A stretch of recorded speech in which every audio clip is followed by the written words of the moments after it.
On the night of March 14, a drone attack took place in the city of Tuapse in the Krasnodar region of Russia.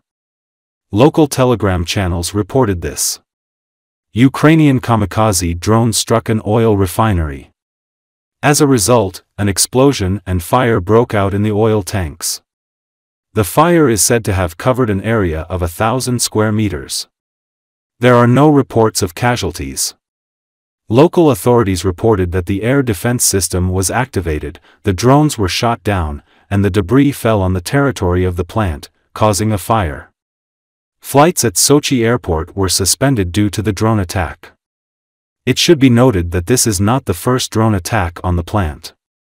The plant was also attacked by drones on February 26 this year. At the same time, it was targeted by Ukrainian drones several times last year. The Tuapse refinery is one of the largest in Russia with the capacity to process 12 million tons of oil per year and is of strategic importance for the Russian army, providing fuel for the Black Sea Fleet and military infrastructure.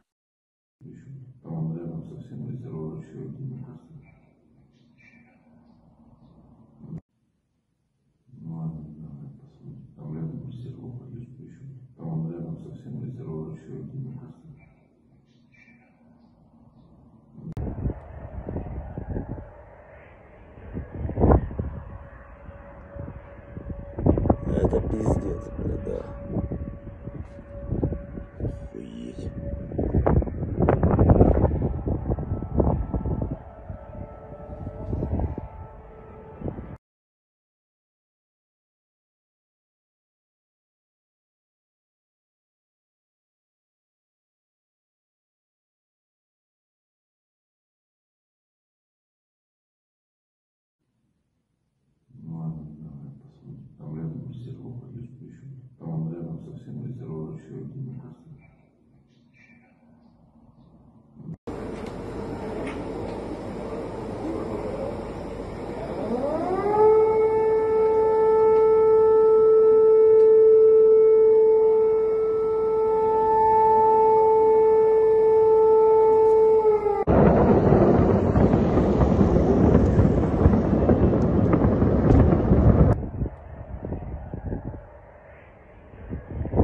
Это пиздец, бля, да. Охуеть.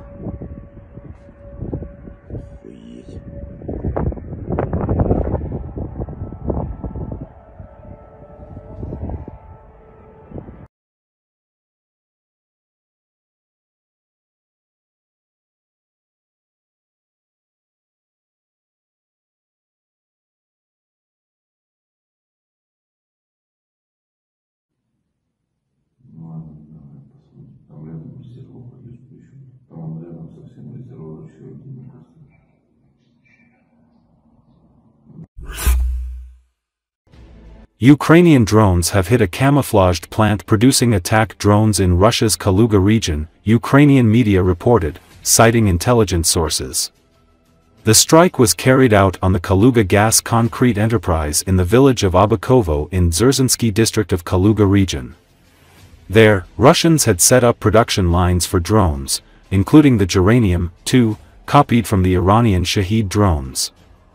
All flights were cancelled at Kaluga airport from 9 p.m. to 6 a.m. due to the attack. The regional governor Vladislav Shapsha reported the interception of 25 Ukrainian drones over the region. According to him, the debris caused fire in the building of the manufacturing plant in the Dzerzhinsky district of the region. One of the employees received minor injuries. This was not the first Ukrainian attack on a drone-producing factory in Russian territory. In April last year, Ukrainian drones attacked production facilities in the cities of Yelabuga and Nizhnekamsk in the Republic of Tatarstan. Ukraine's military intelligence, HUR, claimed responsibility for the attack. It should be noted that Russia's defense ministry said recently that Ukraine launched attacks with 337 drones, 91 of which were aimed at Moscow and the surrounding region. 3 people were reported to have been killed during the attacks. All 4 of the Russian capital's airports had to be closed, and local air defenses were not entirely effective in repelling the assault. Ukraine's decision to launch a drone attack into Russia as the next phase of peace negotiations involving delegations from Washington and Kiev began, is a clear demonstration that its military capacity has not yet been significantly dented by Donald Trump's decision to withhold military intelligence last week.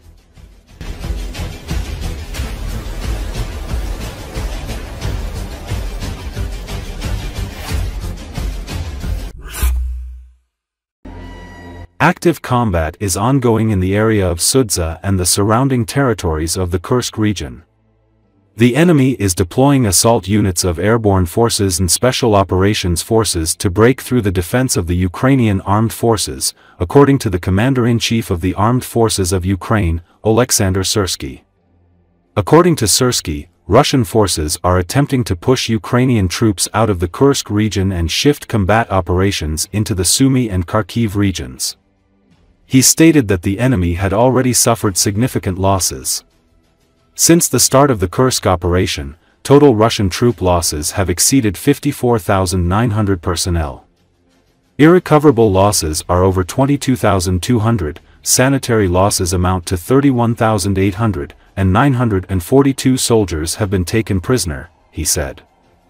Additionally, the Ukrainian armed forces have destroyed or disabled more than 2,100 pieces of Russian equipment, including 90 tanks, 654 armored combat vehicles, 2 air defense systems, aircraft, helicopters, and nearly 1,500 drones. Russian aviation continues striking its own territory. As a result of airstrikes on the city of Sudza, this settlement is almost completely destroyed, Syrsky reported. He emphasized that preserving the lives of Ukrainian soldiers remains a priority, so units maneuver to more advantageous positions when necessary. We will hold the defense in the Kursk region as long as it is reasonable and necessary, the commander assured. Since early August 2024, the Ukrainian armed forces have been conducting an operation in the Kursk region. The goal was to weaken the enemy's combat capabilities and force it to redirect resources toward defending its own territory. By late summer, Ukrainian troops reportedly controlled 100 settlements in the region. However, recent reports suggest that the situation for the UAF in the Kursk region has begun to deteriorate. Russian forces have allegedly advanced northwest of Sudza. According to media sources, after the U.S. halted intelligence sharing, Ukrainian troops in the Kursk region reportedly faced the risk of encirclement. This, in turn, has made it more difficult to predict attacks and coordinate defense efforts.